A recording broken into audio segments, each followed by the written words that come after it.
Okay, dude, I'm listening to.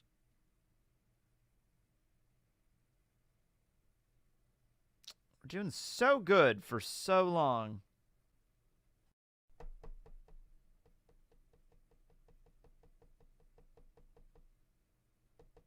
Give it a moment.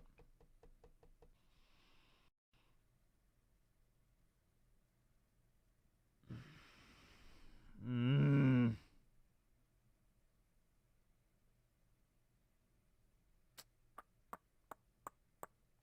Uh, Back to this. No.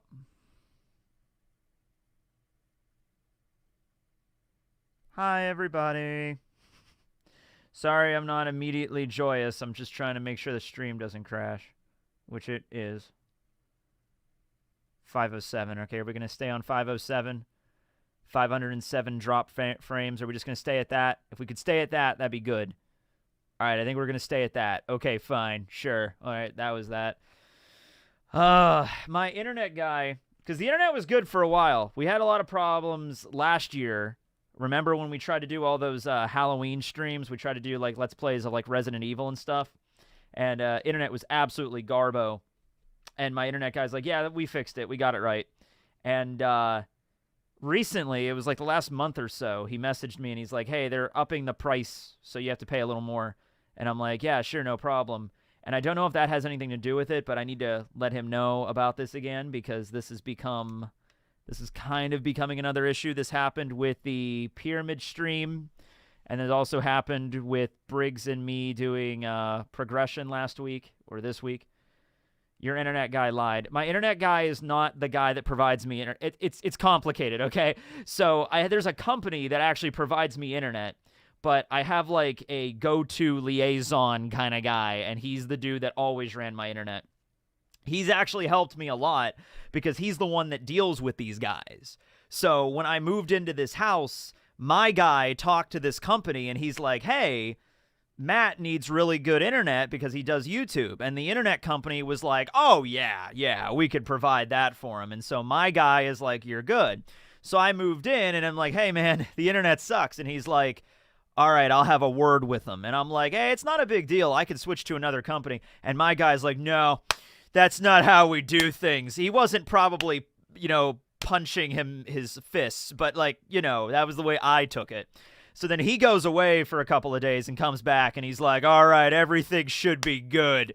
And everything was good. Like, my internet's been fine for like 6 months. It's been pretty good. And it isn't until just this past week when it started to get bad again. So yeah, top of the line internet. Okay, I still live out in the middle of nowhere. I never said it was top of the line internet. If this was top of the line internet, it would be like, I don't know, man, like really good. I don't think top of the line internet can even really exist in the United States. Isn't it like I hear South Korea has like the best internet speeds in the entire world? But anyway, yeah. Hello. I guess we're all right now. We're sitting at a couple of drop frames, but we haven't moved in a while, so I think we'll be all right. All right, welcome. Today we're going to be talking about 1083. Little bit of a post-chapter discussion on that. Chapter came out a little earlier this week than usual. It was Wednesday when it came out. I just got to say, I had a very nice experience reading the chapter this week. It was Wednesday, and I went out to lunch with a friend of mine.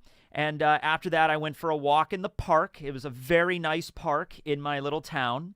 And it's kind of like on a hill. So I walked all the way up to the top of this hill, and it has a really great view of like the mountains and the forests, and all the leaves are on the trees right now. So I walk all the way to the top of this hill, and there's a bunch of trees. So a nice little area with shade in the trees. And there's a little bench that was like behind the trees. So there's like a bunch of these trees and bushes that's nice and shady. And then I was like looking behind and there's just like little bench back there. And so you can kind of just like sit down on this little bench in this nice shaded little spot on top of this hill that's overlooking like the valley. And I take out my phone, and I found out that the One Piece chapter had come out.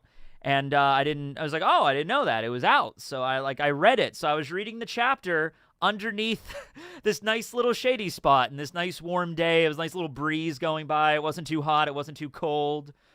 I'm not using AT&T. No, I'm using another company. Don't worry about my internet problems. I'll worry about my internet problems. It's my worries. It's my problem. It's not your problem. Don't worry about it. I'll take care of it, or I'll tell a guy to take care of it, or I'll tell a guy to tell a guy to take care of it. Whatever. It's my problem, not yours. I send this super chat to inform you of the fact that I have fallen asleep to your videos basically every day for the past 8 years. Hey, man, whatever works for you. I mean, hey, it's hard enough to get a good night's sleep in this world we live in, so whatever works for you, man. Thanks for the 150 Norwegian kroner, I guess. I don't know. Yeah. But it was a very nice read of One Piece in nature. Okay, now I tell you the twist of the story. The twist of the story, it was a park, but it was also a cemetery. And it wasn't really a bench I was sitting on, as it was one of those tombstones that is shaped like a bench. Have you ever seen those? Where they're tombstones, but they are meant to be benches. They are designed for you to sit. I wasn't just sitting on a random person's grave. I'm just like walking up the hill. I'm like, oh, look, it's Jeremy Jenkins, died in 2002. All right, I'm just going to sit on your grave here, Jeremy, and I'm just going to read. Although I was sitting on somebody's grave, although they meant for me to sit on their grave. It was a bench, all right? The tomb, the stone, the memorial, the monument was a bench. It was meant to be sat on, okay? Oh, now we're dropping frames again. Lovely. Lovely. But there's that. Do you know a Jeremy Jenkins? Oh, fun times. Fun times. Okay. All right, we're back. All right, how about that?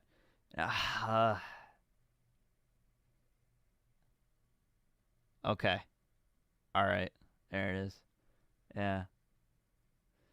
Okay. So we're back there. A little bit of an F, but we are back. Oh, get ready for that in this stream. So yeah, I was sitting on a grave. And just reading One Piece. So it was a very pleasant afternoon. Do you think it was really Shanks who visited the Five Elders, or do you think it was potentially his twin brother? LOL, we never got to see his facial scar in the scene. Also, how much of the Cosmere have you read? Much love. The only part of Brandon Sanderson books I've read is the Mistborn trilogy. Era 1, and I'm on Shadows of Self right now, which is the second book of Era 2. I also have Secrets of Mistborn, like the Lost Histories or whatever, and I've read a little bit of that, but not too much into it. I hesitate to keep reading that because I feel like you can only make sense of that when you've read like the Stormlight Archive and like other works by him to really make sense out of the secret history of Mistborn. But anyway, yeah, so yeah, you've really that's like the major point here of the stream I knew was going to be brought up. So people have brought up that when Shanks, air quotes, went to go meet with the Gorosei at the Reverie, Oda actually made it a point to not show the side of his face with the scar, and also you can't really tell that he doesn't have an arm either. And I gotta say, once again, the fact that Shanks, a member of the Yonko, went to go meet with the Gorosei. Now, it could have still have been Shanks. Like, that's not off the table.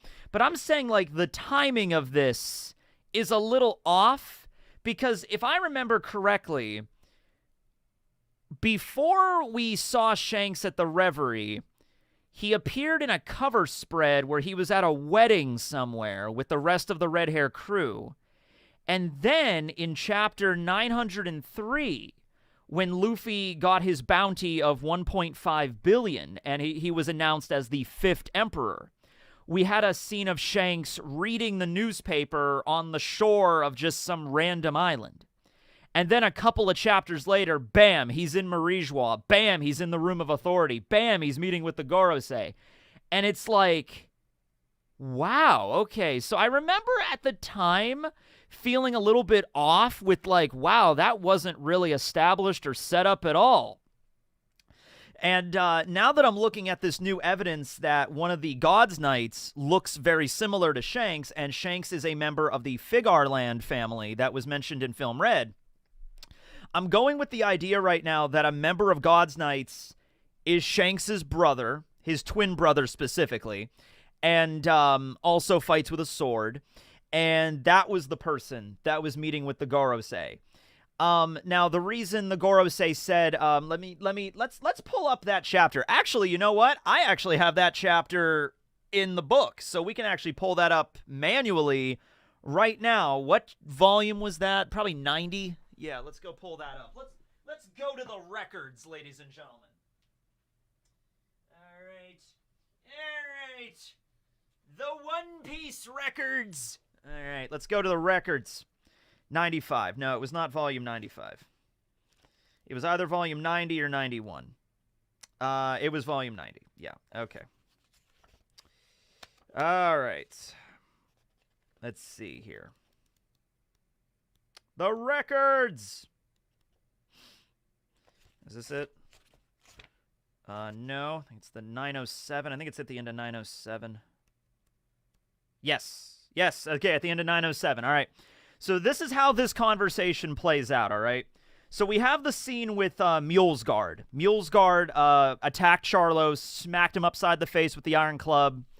Neptune's there, Shirahoshi's there, and Mulesguard announces himself. You know, it was the speech of the late Queen Otohime that gave me my humanity. All right, so that was that scene.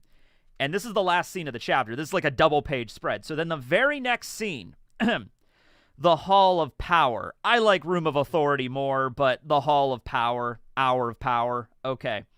So you have, I think it's Samurai Gandhi doing a lot of the talk here. What do you want? Why would you come all this way? This is the Reverie. Given your standing, you should have nothing to do with politics. We only arranged this time on your request. And then the individual walks in, who looks like Shanks, and he says, and I appreciate that.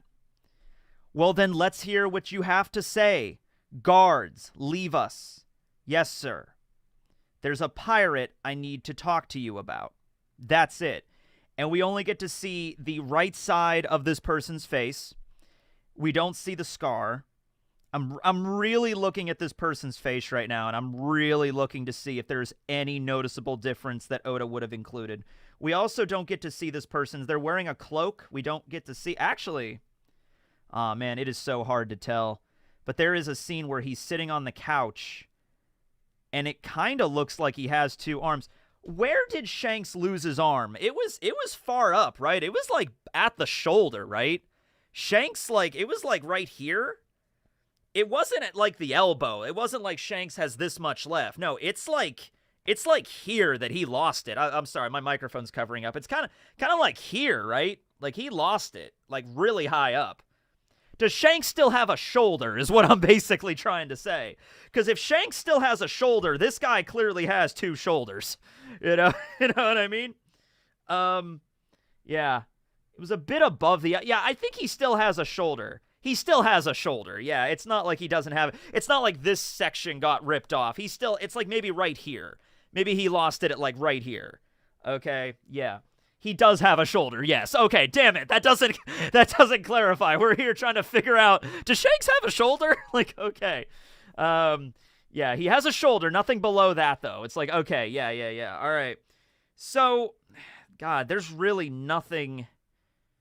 There's really not... Hold on, let me see if I can pull up this scene. Probably can't pull up this scene in the manga and show it to you on stream, but let me see if I can pull up this stream. I mean, the scene in the anime. Shanks... Gorosei anime. Let's see what we got here. Here we go. A lot of... No, that's fan art. I'm trying to find one from the actual anime. Thoughts on any new power-ups for the Holy Knights? We'll get into the Holy Knights in a moment. Like, actually talking about the Holy Knights.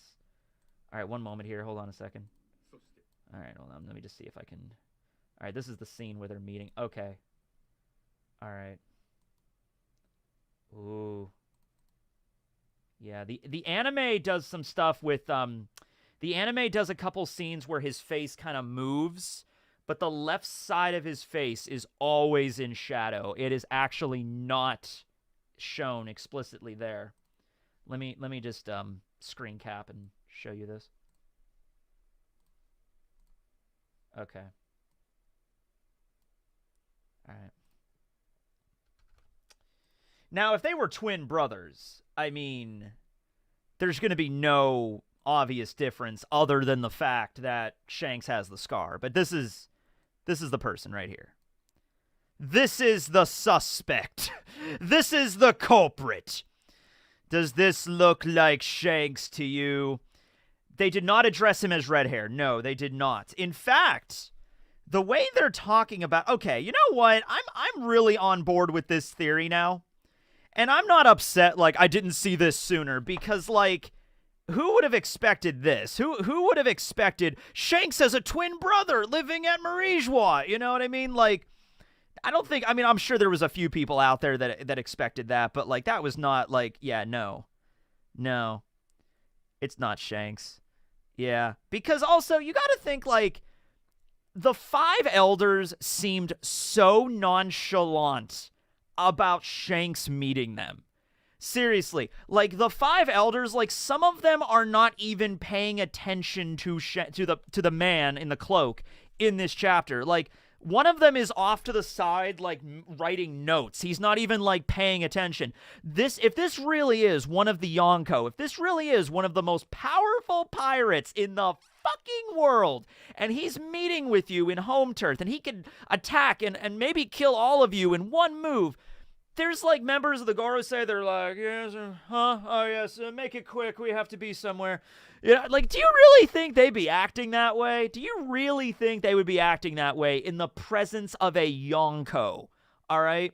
In the presence of somebody where, like, it's either, now listen, I've seen a lot of theories that like Shanks is just evil, and he's just been working for the government the entire time, which I really don't want to believe that. Not just for the fact that I don't want that, you know, like Shanks is a good guy. Well, he's not a good guy, but you know, he's like, I don't want that because it just seems like kind of like a lame twist for Shanks' character. He was working for the government the whole time. I'd be like,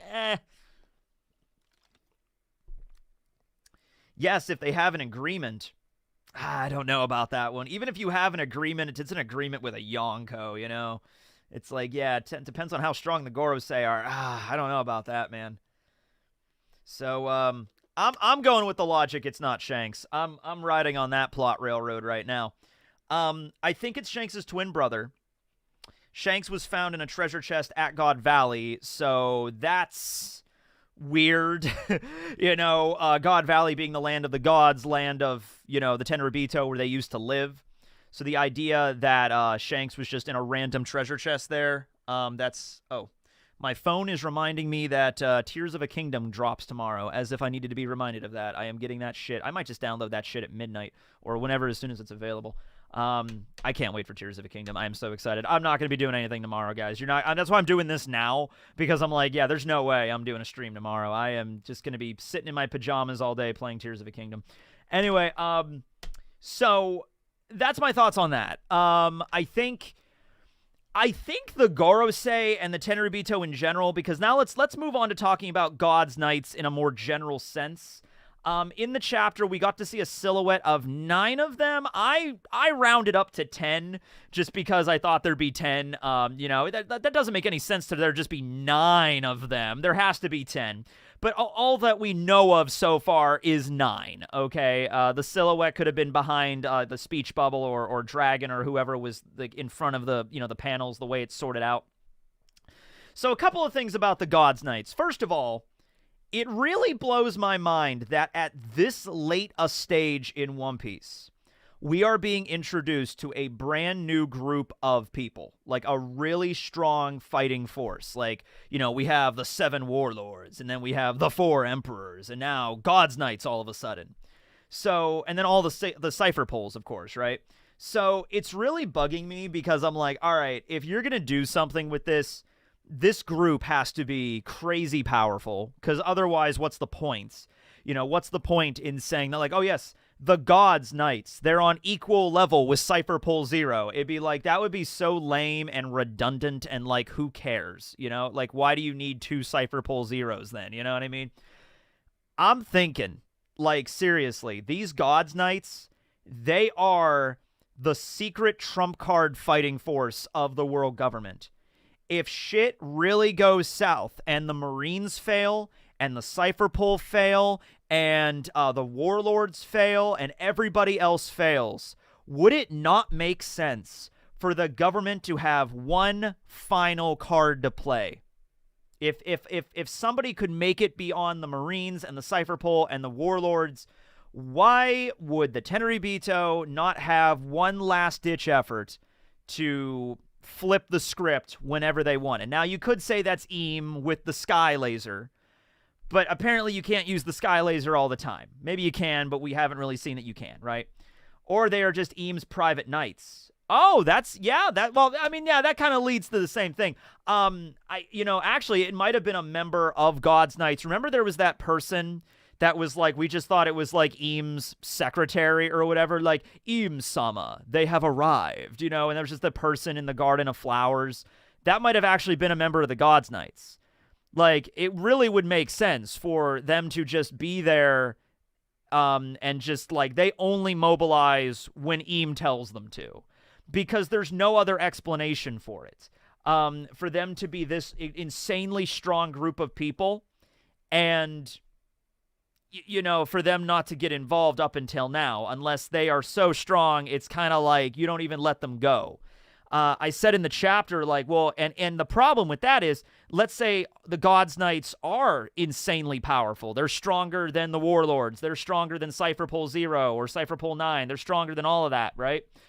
They might even be individually stronger than Admirals. Let's even say that. Let's say that they're on that level, okay, where each of them is either on keel with an Admiral, if not stronger, okay? If we're going that road with it, why would they not just take out the Yonko by now? And a lot of people actually brought up some very interesting counterpoints to that. The idea that there is a balance of power that exists in the world between Yonko and Marines and the Warlords. And this balance of power is kind of beneficial to the world government. They've maintained strength over the world for 800 years, and this balance of power has kind of maintained it. Somebody else said, like, well, if the Yonko and the pirates are out there terrorizing the world, then that kind of gives the world government a good image. They're the ones that send the Marines to fight the pirates. So I wouldn't be surprised if the Gorosei and Eam and the people that are really high up there are kind of like, yes, it's all part of our plan. Let the pirates do what they want. We will send the Marines to fight them, and the balance is maintained in the world. But if we ever do need an absolute display of sheer overwhelming power, we have God's Knights in case we need that. Some people have theorized God's Knights are Lunarians. They are the remainder of the Lunarians. Maybe the Lunarians that the Gorosei, not the Gorosei, but the government 800 years ago annihilated the Lunarian race. But maybe there were a few that stuck around. Maybe there were a few that, like, bent the knee, so to speak, to to the government. Some had to have survived because King is around. And I don't think, maybe the Lunarians live a little bit longer than humans, but King is not like 300 years old or something. King is like in his 40s, okay? Albert, okay? So that means his parents had to have been around. So, you know what I mean? Like, that means a lineage of Lunarians had to have survived 800 years ago all the way down to King, all right? So maybe some Lunarians bent the knee and they're like, maybe they're not all Lunarians, but some of them are Lunarians. And they're just like, all right, shit, you wiped out our whole culture. I guess we'll listen to you now because we don't want to die. So I guess they'll do that. They betrayed the other Lunarians. Yeah, I mean, out of fear of dying. So, yeah, some of them probably were just like, if you're just going to wipe us out, just kill me. I'm not going to listen to you, government, and then they just wiped out those Lunarians, and the other ones were like, okay, fine, we'll listen to you. Very Uchiha, yes. King is 47. There you go. In this marvelous framed picture back here. I can't express in words. I know this has been back here for like a year now, but I can't express in words how much I love this thing.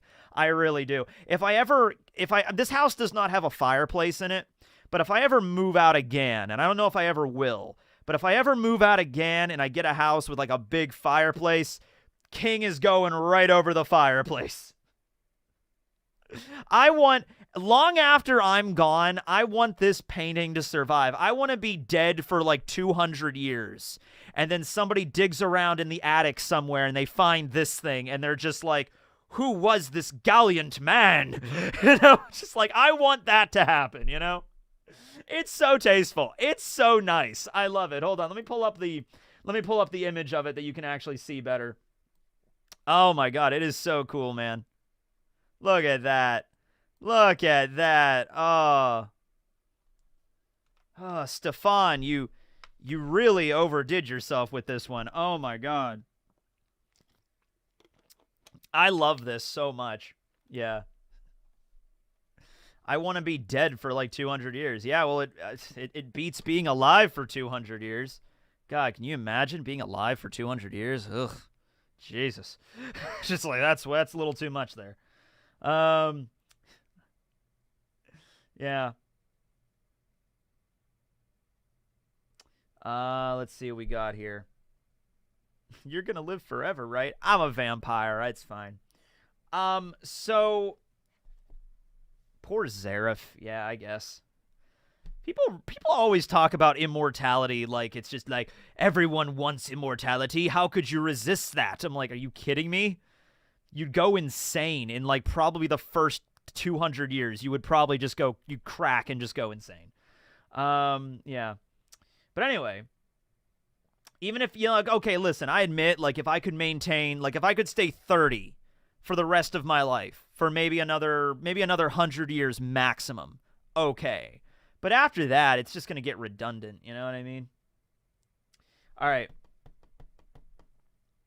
Ask Brooke. Brooke's not even that old. Brooke is like 90, which, like, there are plenty of humans that can live to be over 90. Brooke's not even that old. I mean, he is, but he's not. It's not like Brooke is like, I died 200 years ago. Yo! You know? Okay, so what else in the chapter? Oh, you know what else? This is a minor point, but I wanted to bring it up. The cover page with Doflamingo tending to the small little baby chick. I kind of overlooked that. It was a very jarring thing because, like, Doflamingo is this extraordinarily evil human being, and he's, like, tending to this little baby chick. And a lot of people mention is, like, you know what? It's honestly very symbolic of his own life. How a baby chick fell out of a very high tree and landed and hurt itself. You could kind of see the comparison between Doflamingo's past, leaving Marie-Joie and then losing everything, and then, and then living in poverty and then being chased after, his mother dying and then having to shoot his dad. Well, he didn't have to shoot his dad, but you know what I mean? And then just like living in the life of just a like a pirate, like a wretch, like a street urchin, and then finally, freeing himself from that, and then finding the Doflamingo family. So you can kind of see what Oda was going for with drawing Dofi like that. Now, I do also want to reiterate, though, Doflamingo is 100% evil. You can be evil and still, like, because people brought up, like, well, Doflamingo wasn't evil. He liked his crew. He liked his family. I'm like, you can still be evil with loving a couple of people. I'm sure there's a lot of horrible people that committed waves of genocide that, like, loved their family still. You can be both. But in this instance, Doflamingo kind of exhibiting this sort of like, oh, a baby bird that fell out of a high place and is injured. All right. You could kind of see the parallels between his character there. There was also the cover page of Crocodile holding up an umbrella when that little pug was, like, walking through the streets. And Crocodile felt bad for the dog and, like, kept the rain off the dog. Kind of like, I understand, dog. I don't like it when I get water, too. Yeah, Ted Bundy had a girlfriend. So you could still be a horrible monster and have, like, oh, I love my family. You could, those aren't mutually exclusive. You can be both. But yeah. But again, the reason is his upbringing. Yes, the reason is his upbringing is the reason he did it. If nothing else, you can even argue he didn't sympathize exactly with the little bird's plight, rather than like, oh, this bird is hurt, I must heal it because that's the right thing to do. If anything, it was just like, oh, that bird reminds me of myself. All right, But either way, he's helping the bird, so sure. Do you think celestial dragons were once all super strong that eventually got lazy? But the God's Knights and Dofle represent their true potential. I don't think. I think that throughout the generations, there's always been celestial dragons that have been, like there's, the pompous, arrogant ones that live at Marie-Joie, but then there's the ones that are raised to be Gorosei with like world knowledge and political knowledge and stuff like that, socioeconomic understandings, and they are educated in that vein. And then I think there are God's Knights that are educated by the greatest masters of hockey and all that stuff and martial arts throughout the world, and they are supposed to be the fighting force. I feel like you need something more than that, but you got to look at all the resources the government has. The government could literally be hoarding the most powerful devil fruits ever, like the most powerful Logias, the most powerful Paramecias. Now, they won't be able to get all of them. Like Whitebeard had the Gura Gura no Mi, and Dragon has the Wind Fruit or the Weather Fruit. But, the government has had this influence over the world for 800 years. It would make sense that the government would have the strongest of the strongest devil fruits. The absolutely broken devil fruits. Like, let's say there are 9 members of the God's Knights. Then those devil fruits that they have are like the power 9 from like Magic the Gathering. They're just insanely broken, Yeah. Like if there's a nuclear power fruit, one of the God's Knights probably has that.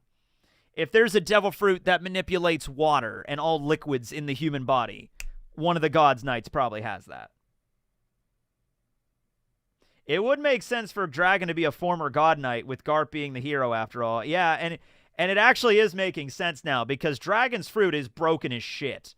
All right? Like, there's a lot of fruits in One Piece that are broken. What are the most broken fruits in One Piece that are just so overpowered it's insane? Like, Kizaru is definitely one. Kizaru's is one. Toki's is not as broken. It's a time fruit, but it's not the ability to, like, reverse time, so it's not really all that broken. Law's fruit is pretty bad. Yeah, Law's fruit can be pretty broken. Sugar's is, yeah. Pudding's not. I mean, some of these are really strong, but I'm not talking strong. I'm talking broken, Eneru's, I think if they could get their hands on Eneru's, they'd prefer to have that, yeah. Light fruit and the gravity fruit, yeah. But that makes me think. If the admirals have those kind of abilities, the devil fruits of the God's Knights might even be on a higher tier. Dude, what if they can make their own devil fruits? What if they can just, I mean, not just like what Vegapunk's doing, like artificial. What if they can literally, like, think of an ability and they know how to make a devil fruit? Like, really broken shit.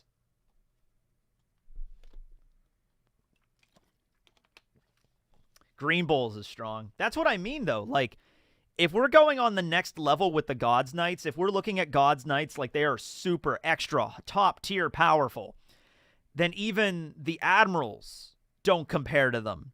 Or they're even stronger than the admirals, maybe even a little bit.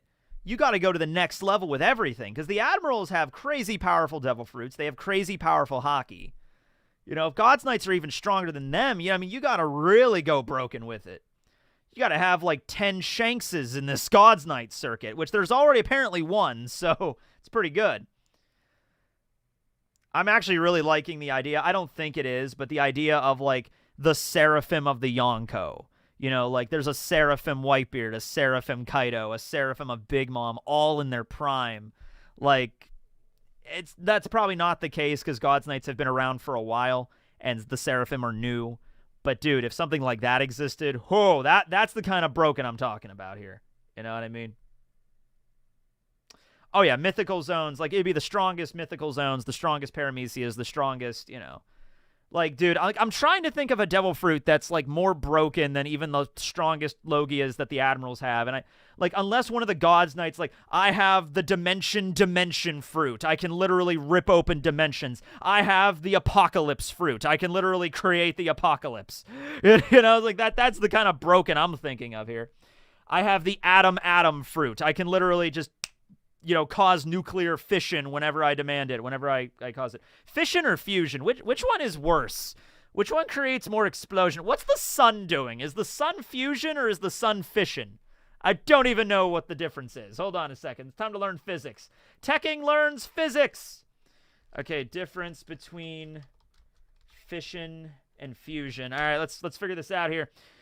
The main difference between, oh, we got a nice little graphic. Oh, cool, guys, we're learning physics today. We're learning physics. Woo! All right, time to go to physics class. All right, here we go.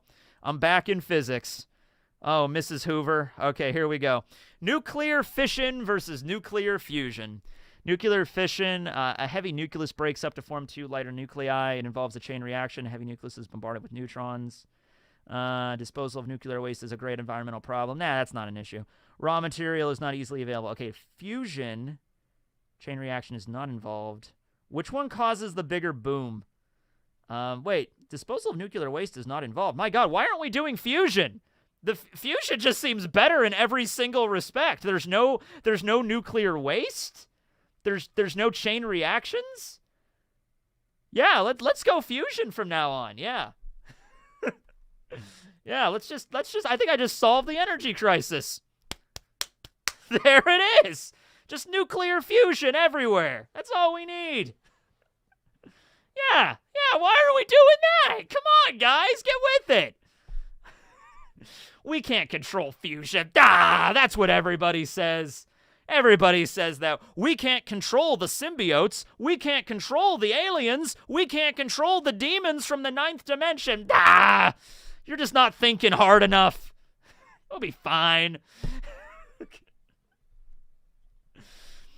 Fusion is the sun. All right, so we're right there then. We know we have the sun. It's right there up in the sky. Just do that. Just look at sun and be like, okay, sun, and then just do that. Shit. Come on now. It's not hard.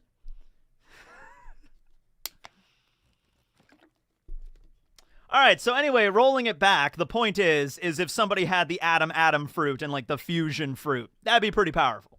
That'd be pretty crazy. Oh, the soot fruit. Yeah, let's talk about Karasu for a moment. Holy shit, let's talk about Karasu for a hot minute here. Holy crap, I gotta pull up. I did a Karasu video a while ago. Oh, by the way, I did a video on the Holy Knights.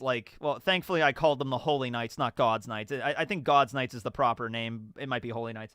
But I made that video a little bit prematurely on that one. But anyway, Karasu. Oh, this has my favorite... This has, I think, my favorite quote. My favorite lame pun joke. Where is it? Oh, is it here? Oh, no, it's not here. That's fine. Anyway, it's a crow-based pun that I find rather hilarious. So, anyway, Karasu, right? All right, there he is. Karasu! Creepy guy, but he's a really nice dude, you know? He's a nice guy. All right, so Karasu is revealed to have the soot fruit, the Logia, which allows him to turn into crows. Not really crows, he's just choosing this form. He can turn into really anything, honestly. It doesn't have to be crows, it's just, his name is Karasu. It literally just means crow in Japanese, so, I mean, he has an aesthetic he has to uphold, guys. It's marketing, if nothing else.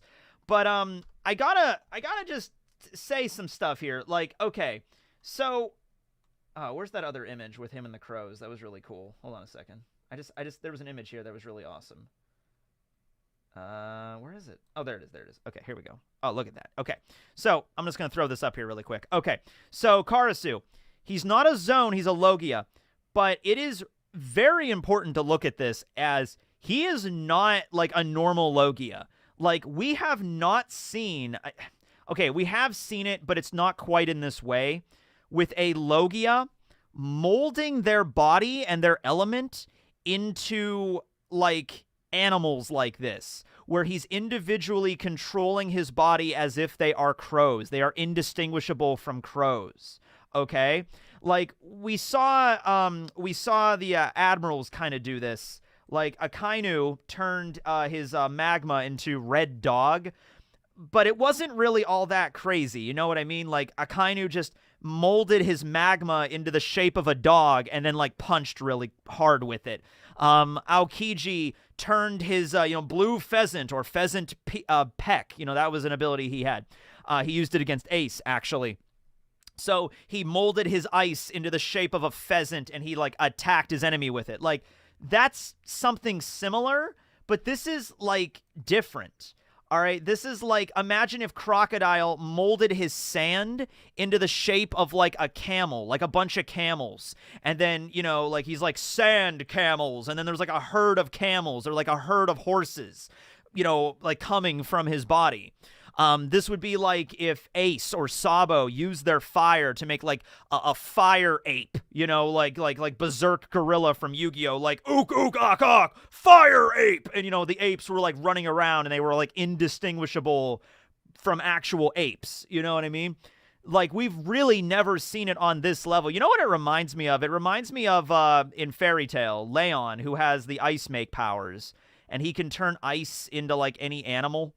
And so he has like ice falcons and stuff that he uses. It's kind of like that. So, I mean, you could just say, oh, Karasu's just more creative. But, dude, I think this goes beyond being creative. This is like a level of finesse that you are using with your Logia that like not a lot of other characters are capable of. You know what I mean? Kuzan's legs, that is not the same thing. Kuzan making a false leg out of ice is not the same thing of him like making a flock of like pheasants to like go to his enemy. That would be something similar to this, okay? Aramaki's kind of the same. Once again, Aramaki is not creating animals detached from himself. This is like, you know, this would be like if Aramaki just like molded all of the grass and leaves and vegetation into a bunch of deer, and then the deer attack the enemy for him, you know? Like, that would be something similar. He's just molding his body into it. You see the difference here? Where he's detaching parts of his body that are attacking in the shape of crows. It's very unique to him. Yeah, it's like the clay fruit. That's actually the most similar.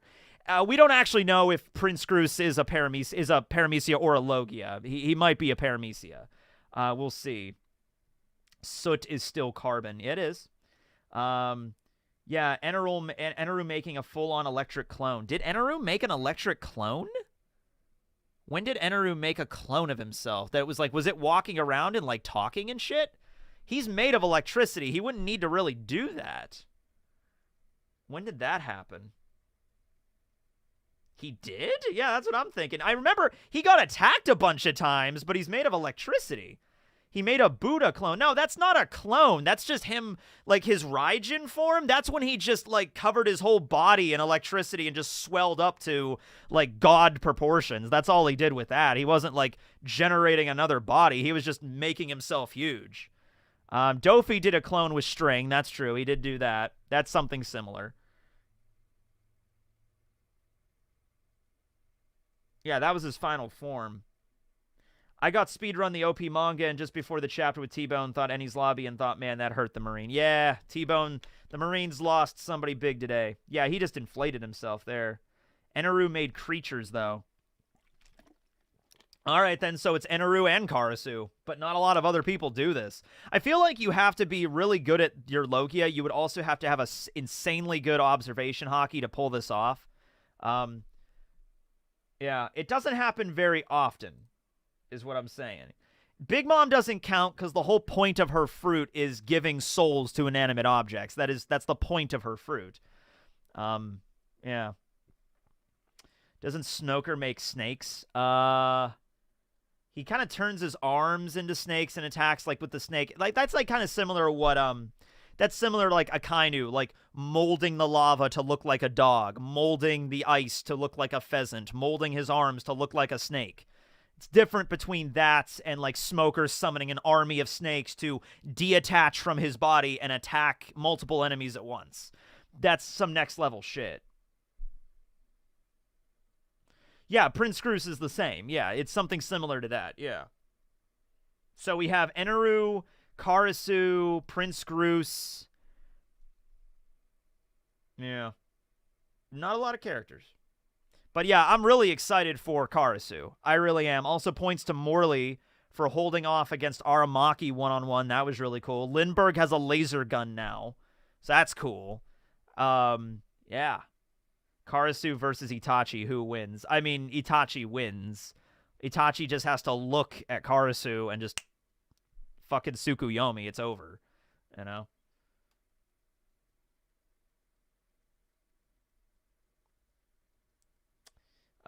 Yeah, this is certainly the most blatant use of it. Yeah, this is the one that it's like, even if you want to say, yeah, Eneru did some stuff, Smoker, they might have created some animals or whatever. I don't remember Smoker doing, like, actually making a snake that's like, let me put it this way. It'd be like something like that Robin does, kind of. Once again, the whole point of Robin's fruit is to kind of clone her body parts. Like, that is her ability. This would be like if we, like, Smoker wants to listen to something, so he, like, detaches part of his body as a snake or, like, a smoke wolf or something. And, like, the wolf leaves his body and then sneaks around the corner and just, like, hears something from a window. And then it goes back to Smoker, and, like, Smoker can, like, psychically connect to it. Like, that would be kind of similar to what we're talking about here. Karasu can do that. Karasu can speak through the crows. I guarantee we haven't seen that before, other than with Prince Cruz, which we don't know how Prince Cruz's ability, if it's, like, you know, Paramecia. I don't think we've ever seen a confirmed Logia doing that. Like a confirmed Logia detaching part of themselves off as an animal, and then the animal going over to somebody else, and the animal speaking to them. I mean, we've never seen that before. Yeah. Can he make really big animals? He probably could. It would probably just take more of his body mass. Crows is actually... Hold on a moment. Because I think I seem to remember Karasu talking to Sabo about this once. And he said to Sabo, like, Sabo asked him, like, how many crows can you make? And Karasu seemed to imply, like, as many as I need. And it's like, oh, shit. Well, if that's the limit of your power... Hold on. Each crow is carrying an average-sized person. They're able to deliver newspapers. That's really important. And Karasu is also capable of talking as a crow. Doesn't really say. Yeah, Sabo was riding like 2 crows together. I actually have the scene right here. So Sabo was flying. Actually, this makes way more sense because it's not just... It doesn't look like 2 crows. It looks like 2 crows, like, with only one set of wings, like, fused together to make a bigger crow. Yeah. But I seem to remember this scene in the manga where... Hold on, let me pull that up, too.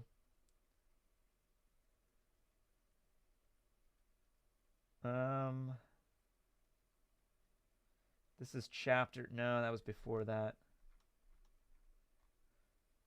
All right, here we go. Chapter 794. Volume 79.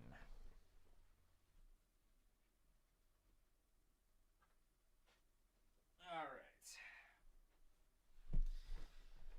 Let's get to the bottom of this. I've been annoying you multiple videos. Where's Otohime? Yeah, I know. I still got to do Otohimes. There's a lot of videos I haven't filmed yet. It's just chill, man. You just kind of got to go with the flow, man. It's all good. All right. Let's see here. Oh, wow. Okay, yeah.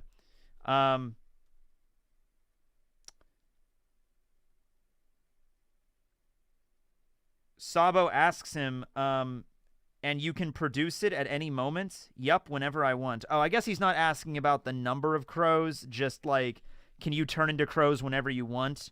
And he's like, yup, whenever I want. All right, so that's probably... He can't probably make, like, an infinite supply of crows. We cannot have infinite crows. But we can have a lot of crows. Yeah. When will you update your video about the One Piece races or One Piece, like, tribes and stuff?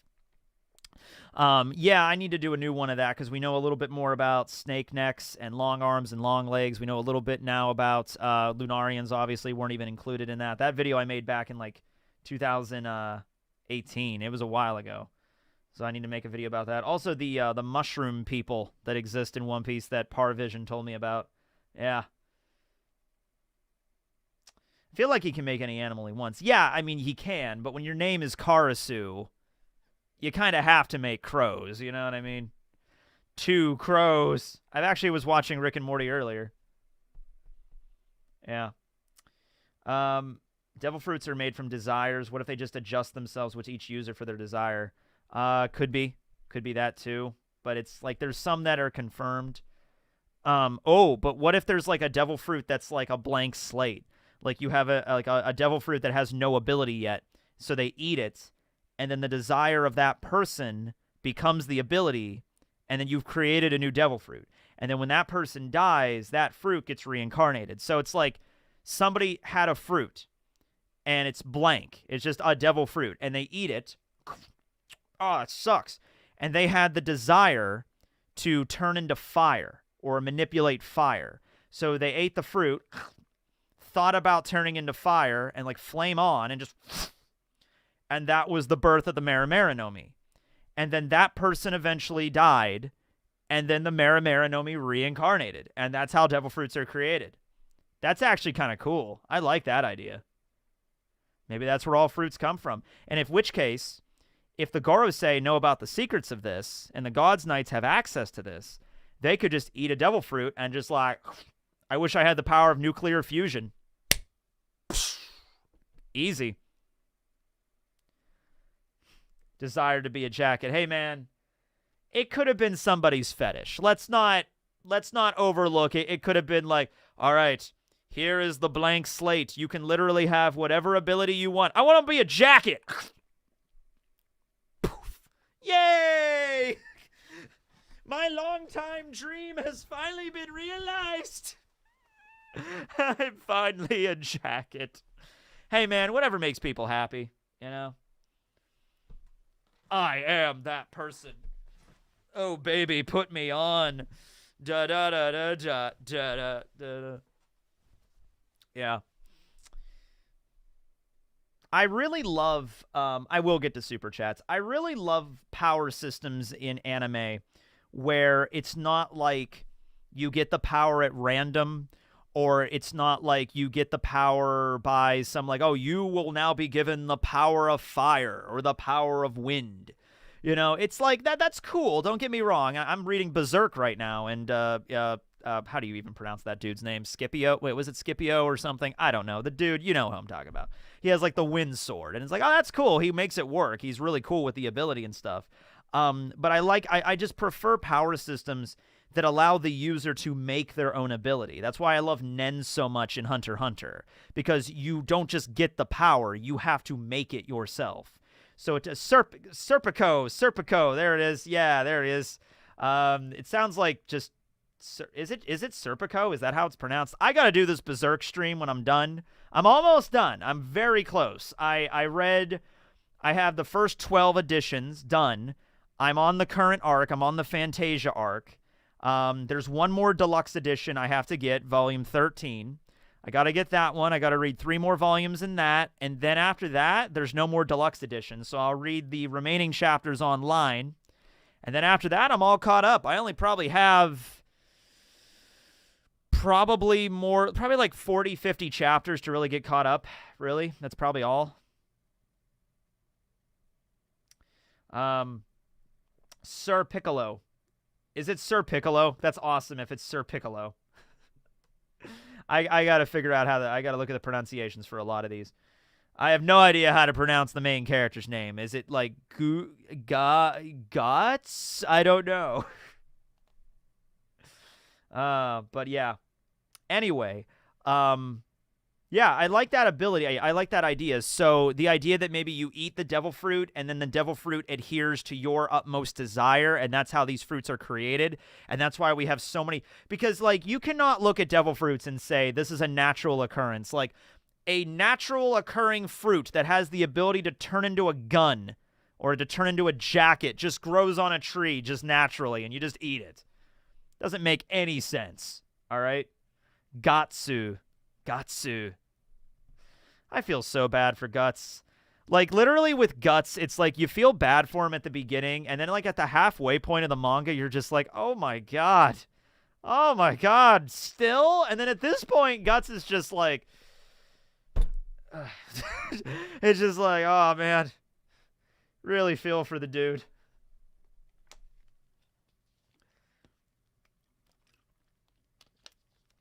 I've only read a little bit of Kaiju number 8, not too much. Yeah, somebody wished they wanted to be balls. That's Berry Goods fruit. Turns into balls. Ball fruit. Ball master. All right. So, We're going to find out what happened to Cobra in the next chapter. Cobra's going to die, and we're going to see how he dies, and it's going to be very sad, I'm sure. I think it's pretty much guaranteed one of the God's Knights is going to assassinate him. Maybe one of the God's Knights that looks like Shanks, his brother, is going to stab him. It seemed like he died from a chest wound. So we're going to see that. Hey, missed a few super chats, fellow ADHD man. I'll get to them. Don't worry about it. Can you do a video on theoretical awakening such as Kinemon jacket fruit? Well, Kinemon already has, he can make a jacket, but he doesn't have the jacket fruit. But yeah. One thing I wanted to mention about Cobra, then we'll get to the super chats. Because, you know, I think I was going to make a video on Cobra this week, but I feel like after the next chapter, I feel like I should wait until after this one. I think this next one coming up is going to be a Cobra, very centered chapter. I think it's going to be Cobra talking to the Gorosei, and then he dies. And we're going to have a very long discussion, a lot of exposition. I feel like next one's going to be a lot of political discussions and the nature of the world and the will of D and like that kind of stuff's going to be brought up by Cobra. And then the Gorosei are just going to be like, you know, kill him. But I just want to bring up, Cobra's in a wheelchair, right? So he can't move. And I forgot about this scene, but I'm like, man, dude literally got giant stakes driven through his fucking elbows. Like, remember this? I completely forgot about how brutal that scene was. Look at that. Look at that, man. That is brutal. And yet he somehow got out of that okay. He can move his arms just fine, but his legs are the things that, you know, aren't really working for him anymore. So, yeah. Yeah.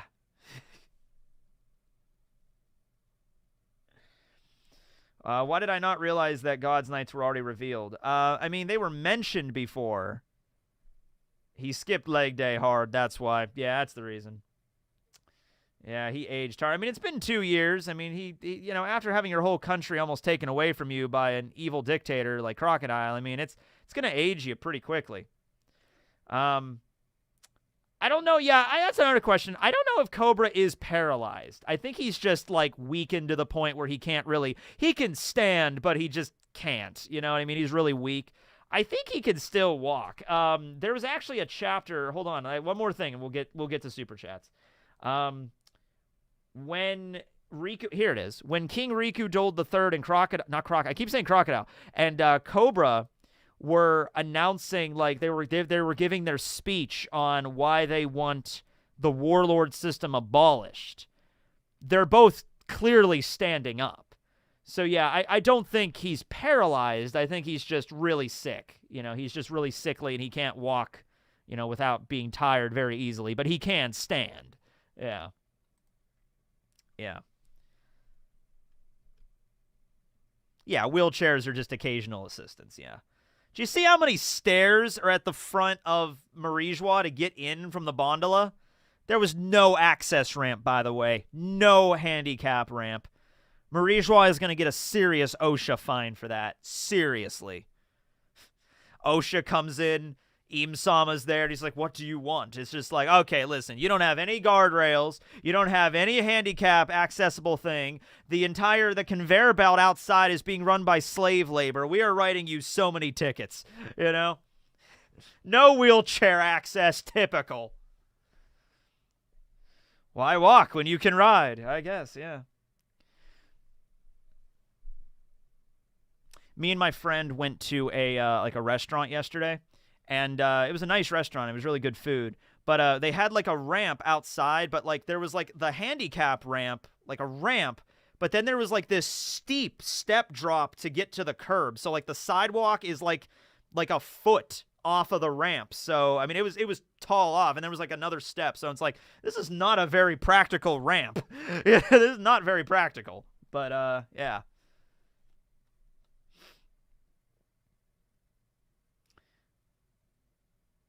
Can we start calling him Hot Wheels? I need this, guys. All right, so let's go through some super chats now.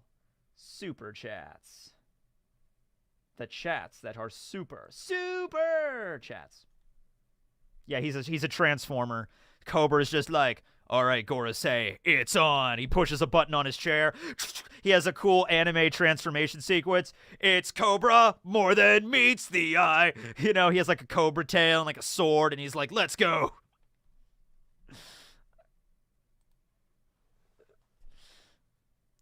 All right, let's see what we got here. Super chats. All right.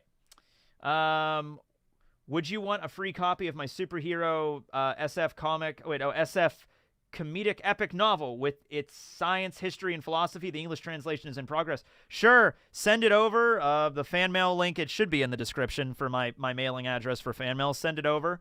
Yeah, people send me stuff all the time. People send me books and comics they've drawn and everything.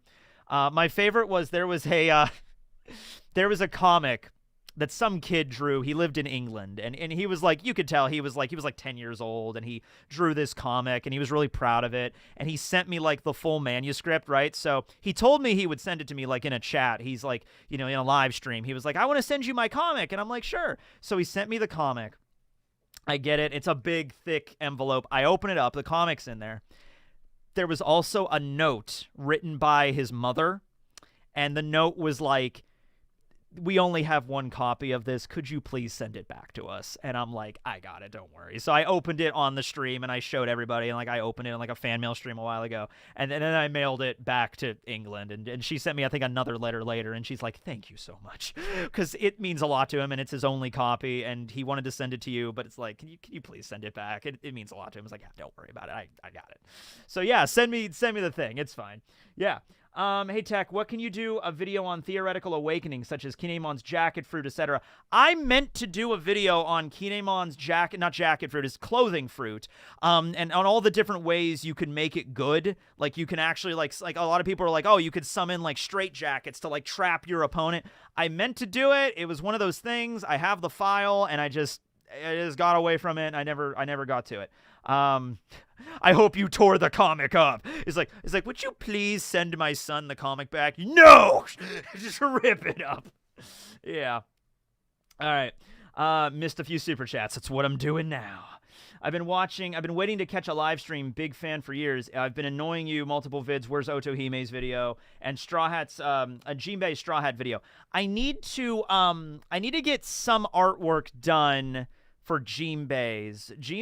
I have the file. I've had it for a while. I have like a current projects folder. Okay, let me show you something. So where is it? Somewhere. Oh, look at all my. These are all my files for my current projects. The first file in here is all devil fruits. The video I was gonna make, like the big video I was gonna film in multiple parts. Every single devil fruit in the series. Not even kidding. Every one. Every canon one. I've already done a video on every non-canon one. And it's in there, and it's taunting me. And I really want to do it, but it's like, that's going to be a lot of work. Let's see. A video on the Yu-Gi-Oh! God cards I was going to do. That's old. I think I was going to do that one with Spooky. I think I called Spooky, and I'm like, hey, man, you want to do a video on the God cards? And he's like, sure. And I just never manifested it. This is like Teching 101's abandoned projects folder. This the God cards was made in April 2021. No, that's older than that. I think this is from when I brought the files over from my old PC. Oh shit, Gran Torino video. I remember I was supposed to do this.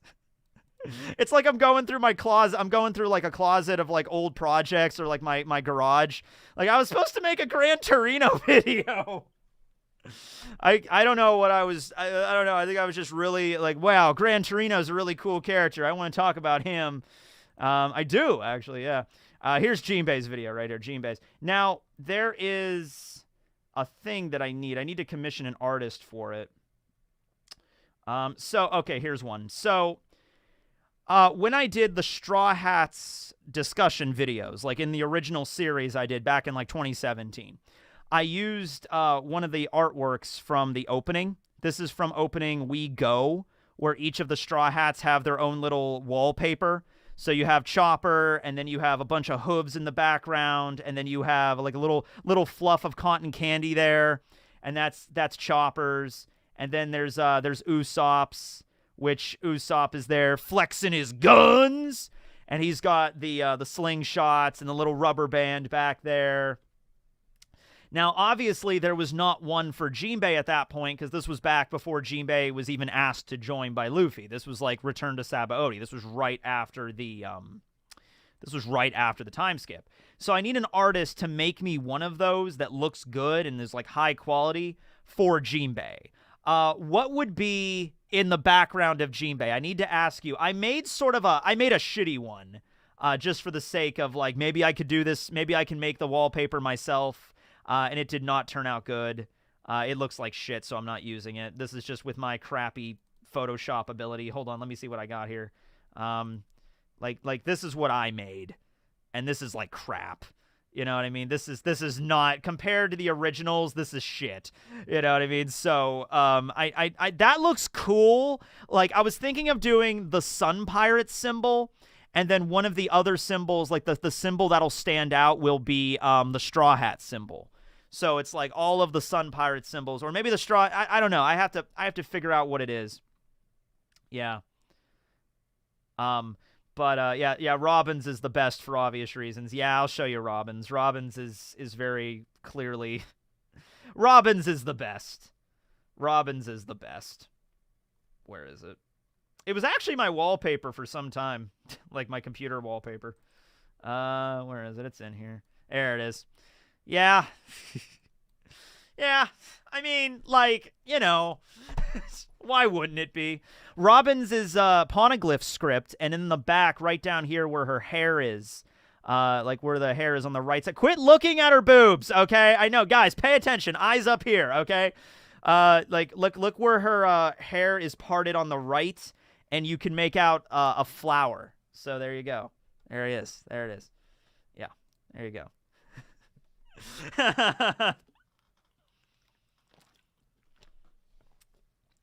Okay, so anyway, that's what's up with the Jinbei video.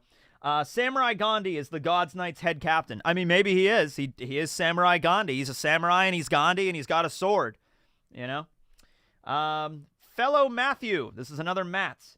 Tequila Wolf is very significant. What if the Celestial Dragons Holy Knights need the bridge to transport something without touching water? Maybe, but I like the idea that the Tequila Wolf Bridge began its construction just because some random Celestial Dragon 700 years ago was like, build a bridge! And like, all right, sir, it's going to take a really long time. I care not. Build the bridge! And then they just kept building the bridge, and then they never stopped. Besides, the bridge is not being built anymore. The revolutionaries liberated it. So, you know, I don't think that... We'll probably find out why it was built, like what the original reason for it is. But the bridge itself is probably not going to be relevant to the story right now. We'll probably get a flashback of why it was built, but that'll be it. I had one more super chat. Well, we're getting there. In fact, yours is right next. We're getting there. Do you think Dragon will be shown as strong as Shanks, Roger, Rock's Whitebearded level? I think he kind of has to be. He's the world's most wanted man. So I think Dragon being on that level of a Yonko is or Admiral, I think that's pretty fair. I don't think anybody would be upset to be like, what? Dragon's on the level of a Yonko? Man, I can't even believe this story anymore. I mean, it's pretty clear he's going to be that level. Could Green Bull be a member of the God's Knights? I don't think any of the Admirals are. I don't think any of the Marines are members of the God's Knights. I think the God's Knights are going to be 9 characters that we have never seen before, with the exception of Shanks' brother looking exactly like Shanks. So technically we've seen him before, but not him before. There could also be more than 9. We saw 9 silhouettes, but they were kind of obscured by the text boxes. Maybe there could be 10. Who knows? Sup-teching, I just speedrun the One Piece manga. I read that one before. T-Bone, Forever in Our Hearts. I know there's new super chats coming. We'll get to those later. Do you think Weevil will be held at... Oh my god, there's another big one. Do you think Weevil will be held at Marijois, and do you think the old Whitebeard pirates will save him? I mean, Weevil going like all the way to Impel Down right now is kind of like... You know what I mean? Like, that's just going to be too much of a, like, he taking him out of the story. So either the Whitebeard pirates might spring him out of the prison ship, or there might be, maybe he is kept at, like, maybe not Marijois, but maybe Marine HQ or something. There'll be something to break him out there. Would you be okay with the anime adding a Zoro backstory chapter-based episode towards the end of the Wano arc? It'll be based on the SBS, obviously. Yeah, I mean, something like that would be cool, maybe. Maybe we see Zoro's parents animated, like what they actually looked like. But I don't think it's going to be anything that's going to be like relevant to the story. You know, like we'll get to see what Arashi and what Terra look like, and then they die. Maybe we'll see Arashi fight the pirates and dies. We'll see Terra die, and Zoro being a little kid and his reaction to his parents' death and being raised by the village and Koshiro and his friendship with Kuina and everything like that. Like, seeing that would be nice. It would be. It's not a nice little Zoro episode. Or even episode of Zoro. Like, honestly, you did episode of Nami, episode of Mary, episode of Luffy. Honestly, there is so much material now for an episode of Zoro. Like, just do it. Just do episode of Zoro as the next OVA. Hour and a half. Include all this extra shit that was in the SBSs. And I think you have a really solid special. Actually, I want that now. And you could do, dude, episode of Zoro could literally start with Kozaburo and is it Fubuki or it's Fuyuki, right? Furiko, sorry. It could start with Kozaburo and Furiko and the people of Wano leaving. Could literally start with that. Because Oda's kind of already come out and said that, like, that story is not super relevant to the manga. I mean, it's relevant, but it's not like this is some world-shaking shit that I have to reveal. That's the reason he revealed it in an SBS. You know what I mean? So you could literally just have the anime staff, like, we're going to do episode of Zoro, and we're just going to animate all of this. We're going to animate Kozaburo and Furiko leaving. We're going to animate them arriving at Shimosuke, and pin Zoro, and then Arashi and Terra, and all of this. We're just going to animate all of it. And just, like, I think that would be fine. I don't think Oda would have a problem with that. I don't think there'd be an issue with anything canon or anything. Episode of Zoro. Episode of Zoro. Yeah. Let's do that. See. And then at the end of it, we see the birth of Zoro. And he gets lost at his own birth. Oh, Zoro.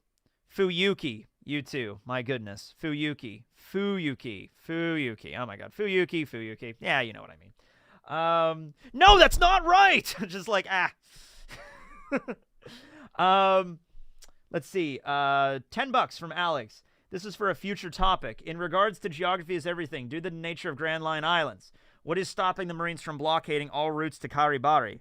The fact that Buggy has a massive fuck-off pirate fleet that could try to sink everything, and also the Marines are stretched thin enough. Like, literally, okay, all right, men, we're going to make a blockade around all of Karibari. Mihawk, there's an entire armada of ships that are blockading the island.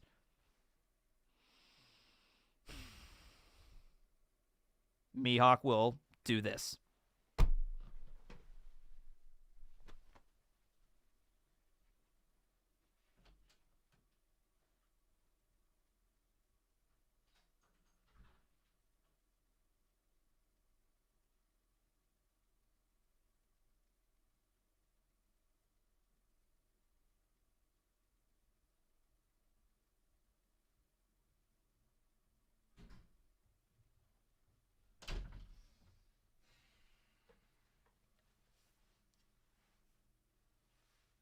Shoop. All right, they're taken care of.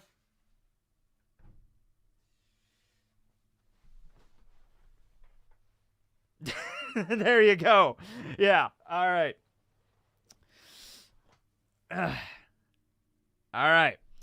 Love you for your content. Keep up the good work. For the Gods Nice, I just hope they're not completely new characters. I'm getting fairy tale flashbacks. I'd be okay with them being new characters if, you know, some of them were Lunarians, some of them resembled other characters. We get to fill out, like, there's so many royal families in the Tenryubito we don't know about, so we can fill out that gap there. Like, I'm fine with that, yeah. Chair stream! Is that a real sword? I mean, it's made of metal. It's not sharp, but it's, yeah. God's Knights might have Logia Nut no Mi. Oh, yeah, they might. They might nut, yeah. God's Knights will have an angel theme, angel fruit, or a mythical angel, or white seraphim wings. Ooh, that's a cool idea. I want to love Feet to have, like, some mythical angel zone. But, yeah, God's Knights could have crazy powers. Crazy mythical zone powers. Do you think Celestial Dragons once were all super strong that eventually got lazy, but the God... I answered that already. Yeah, I think they were kind of like, some were lazy. The majority are lazy, but there's a subset that have always been very powerful. Let's see. Maybe being God's Knights is the step before becoming a Gorosei. Nah, I think they're separate. I think they're very separate organizations. Because the Gorosei said to the God's Knights, like, the reverie is happening and you have no involvement in politics. That's what the Gorosei told to Shanks. So if that Shanks wasn't really Shanks, if he was actually another person, like a member of the God's Knights, then it seems like the realm of politics is not what the God's Knights get involved with. They are the sword, you know, not the pen, as it were. What if the God's Knights are a group of people who achieved the level of Admiral but didn't get it because there could only be 3? I like to think they're all members of the royal families of the Tenryubito. I think they're separate from the Marines. I don't think they were recruited. The Marines have a completely separate recruitment process, and they have a separate training process for God's Knights. I think those are the ones that we did today. It doesn't... I got to remember to keep track of which one ends with the previous stream and which one begins. I think it's this one. Yeah. We really need the God's Knights or Holy Knights to be the Akatsuki or 10 Commandments. Yeah, a lot of people actually I've heard want them to be the 10 Commandments, like in, you know, Nanatsu no Taizai. You know what I mean? Like, they are the 10 Commandments.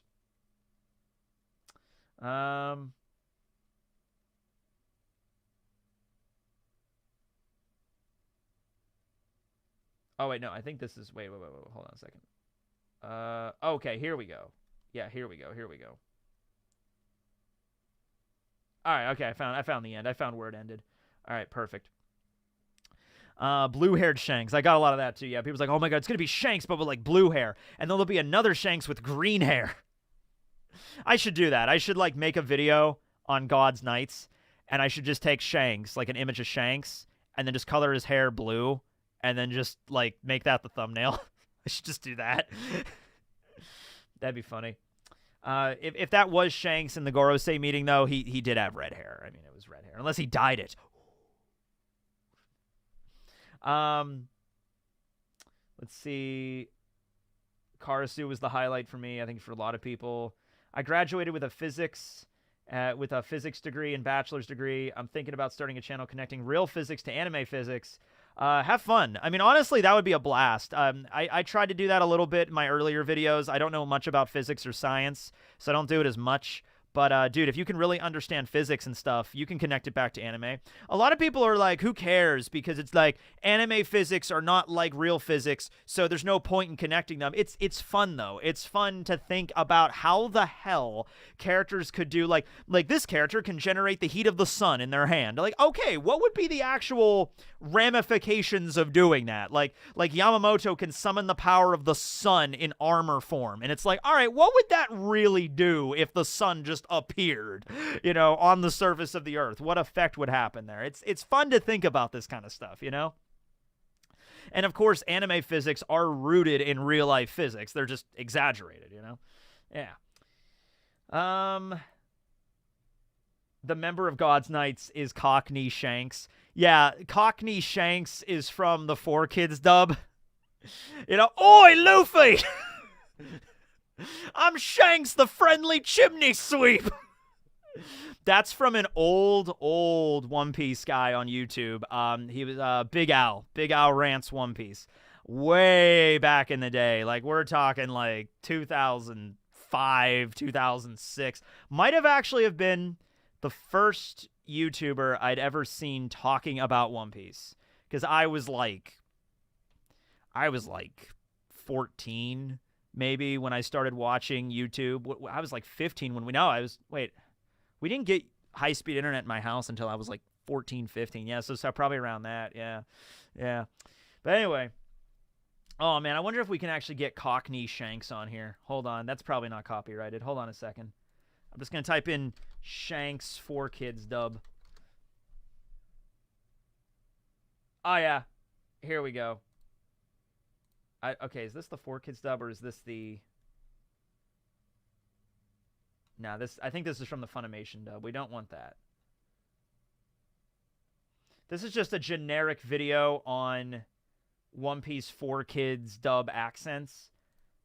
It's like a short. All right, so hold on a moment here. Let me turn the audio on here.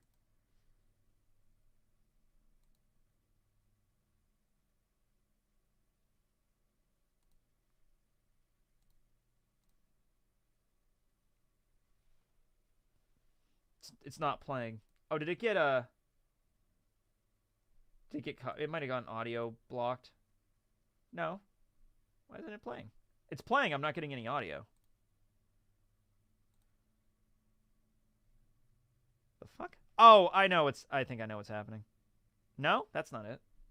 I was just hold on a second. I'm gonna play. Okay, so that still works. All right. Hold up. I was wondering Oh, no, here we go. Okay, this is Shanks's Cockney accent. where everybody was at. Now I know.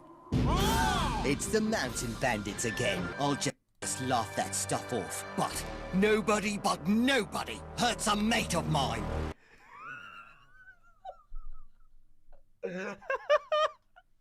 Oh, I love it. Nobody hurts a mate of mine, mate. It's British Shanks.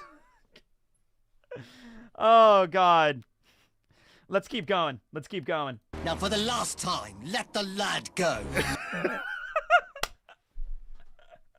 Let the lad go, mate, or I'll force you to eat some fish and chips, I will.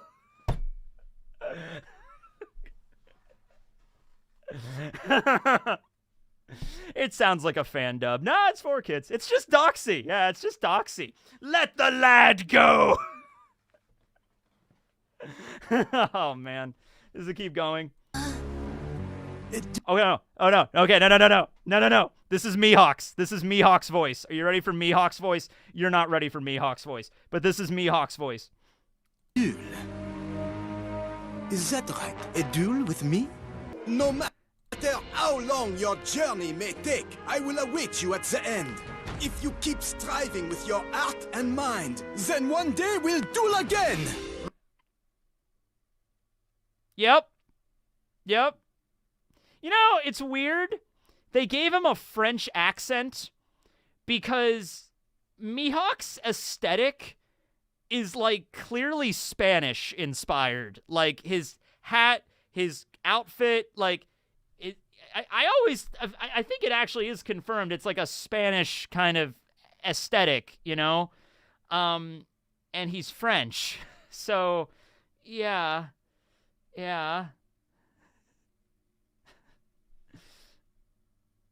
Maybe he's related to Louis. Yeah. It's too cartoonishly French.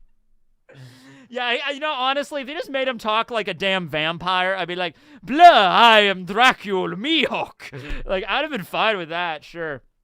We will get to the other super chats, but this is just so funny. All right, let's keep going. Rora Nora Zolo? Oh, yeah, they had to change it to Zolo. Oh, here's Robin's. Okay, so Robin. You know Robin, right? Well, Robin wore a cowgirl hat, right? Right, yeah, she had a cowgirl hat, right? Okay, so that means... Hello there. Okay. You've been running around like Chicken Little. I thought I'd help. I felt sorry for a little princess who'd take on all of Baroque works. What should I call you? A spoiled brat? Okay, so first of all, mildly hot. Second...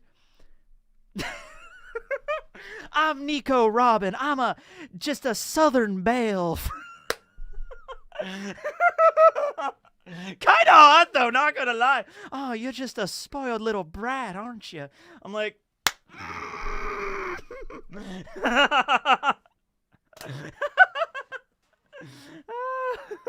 It's mildly hot. I don't know. Okay, if it was a spice... What hot level are we talking about here? Are we talking like really lame, like mild sauce you get at Taco Bell, or are we talking like all the way up to like ghost chili nightmare pepper X sauce? It would probably be like jalapeno at least. At least give me jalapeno. At least if we're going by Taco Bell flavors, like what we got the mild, and then they got hot, and then they got fire, and then they got the Diablo. It's at least a hot. It's at least a hot sauce. It's at least a Taco Bell rank 2, okay? Yeah, I think it's like the one I always do. By the way, I always, when I go to Taco Bell, and I haven't been to Taco Bell in forever, but I would always get a bunch of the milds, and I would get like a couple of the hots. You know, I never went fire. I've never done the Diablo sauce. If you've done Diablo, good for you, but I've never went to that level before. But yeah, Tabasco, yeah, green, Diablo, jalapeno, awkwardly hot. It's awkward hot. Yeah. All right. Okay. Okay, this is the famous one. This is David Moo portraying Sanji. David Moo is a guy from Brooklyn. He actually is a bartender. I think he owns a bar. I think he's a bartender, and he owns a bar in Brooklyn. And he's talked about this before. And it's the staff at 4Kids wanted him to do this accent. Like, he was hired to be a voice actor, and they told him, we want you to do an over-the-top, like, cartoonish Brooklyn accent for this guy. And David Moo is like, all right, I can do that. And he did it, and he got paid. So it's like, don't blame David Moo for this. They told him to do this, and he was paid money. So there it is. There's the transaction. You know what I think happened? I think somebody working at casting knew David Moo. Like, maybe they went to his bar and they hung out there and they were like friends with him. And they were like, man, David, we love that over-the-top Brooklyn accent you do when we're all drinking. That's really funny. Hey, let's cast you in a cartoon and use the accent. All right. And then I'm thinking it was something like that on how he was hired. But here we go. Chef's knife is like the core of his inner soul. A cruddy sea urchin like you isn't even worthy to touch it. Please. You think that a chef is afraid of a couple of flames? I was wondering where everybody was at. Now I know. And it's just, this is a short video, so it goes back to the beginning. But there's more of these. There's part 2. Okay, let's listen. Okay, Zoro's. Boy, what's your name? Okay, so something about Zoro really quick. I sent a super chat. Do you see it? They're all recorded. Don't worry about it. See? They're all recorded. Even if they don't freak out if it goes by. It's still there. I just have to pull up the thing. But we'll do this now, and then after this, we'll do a couple more voices, and then we'll move back. I love Brooklyn Sanji personally. I love how in the Funimation dub, when they got to Return to Sabaody and the fake Straw Hats, the guy that plays Drip, who is the fake Sanji, the voice actor for him, you know, he was mimicking the Brooklyn accent in the Funimation dub. That was really funny. That was perfect. Okay, so Zoro's, hold on a moment. Zoro's 4Kids voice actor was Mark Diraison? Mark Diraison? Diraison. I apologize if I'm mispronouncing it. Mark Diraison. He is like the only person, like, well, there's a few. Crocodile's 4Kids voice is actually pretty good as well. But Mark's Zoro or Zolo in the 4Kids dub is actually really good. Like, if they would have taken him and just like hired him to do Funimation, I would have been fine with it. His voice is not overly ridiculous and cartoony. You get the impression he was actually giving a shit. He was actually putting forth effort to make the character sound like pretty cool and pretty serious. So this is Zoro's voice, or Zolo's voice. My name's Roronoa Zolo. I won't forget it. Good job, Zolo! You didn't tell us your name, sir! This is Ace's. Well, Ace's name was changed to Trace, so... Details. Just tell him my name's Trace. If that doesn't get his attention, then nothing will. All right, Ace's is like he's trying to overly sound cool and mysterious. Like, details. And also, Ace has a cowboy hat, so maybe he's trying to do more of a cowboy thing. Hey, he's got a cowboy hat. He probably talks like, details, down on the range, you know? Yeah. I think Zoro's is pretty okay. I think Mark Ryerson did a pretty good job with that. Why did they change the names? All right, so the names are already in English. Okay.